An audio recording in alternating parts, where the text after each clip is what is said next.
3 weeks back, Rolex cranked up its prices, and now the grey market's feeling the heat, especially for those models dripping in gold. Why the hike? Gold prices have shot up to their highest in 14 years, soaring between 20% and 30% last year alone. High gold prices mean high production costs. No alchemy there. Rolex, strapped with these costs, had no choice but to bump up their own prices. Welcome back to Opulent Oasis, where we're sizing up these luxe adjustments. Those hefty new price tags, they're not just for show, they're Rolex's way of keeping the luxury alive without digging into their own pockets. For anyone eyeing a shiny new Rolex, remember, it's not just a watch, it's an investment. And with gold behaving like it's on a caffeine spree, that investment is looking shinier by the minute. So keep your eyes peeled on those gold rates. Timing, as they say, is everything.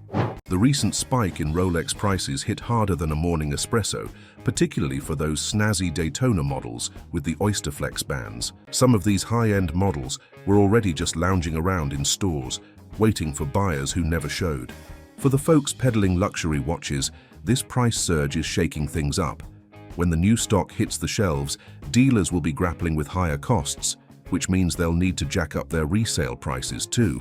But here's the million-dollar question. Are enthusiasts still willing to shell out the big bucks?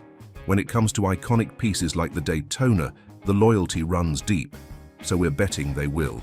Now, about those deals.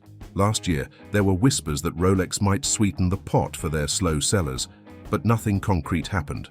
But today, with gold skydwellers now fetching over $60,000, it's likely we'll see dealers bending over backward to get these pieces off their hands. It's become a common sight in the UK, with skydwellers, Oysterflex and all, dressed up with nowhere to go. Looking toward the end of 2025, the scene might be set for some serious changes.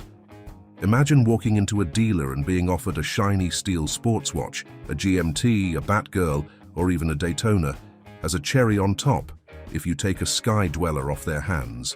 Unconventional? Absolutely.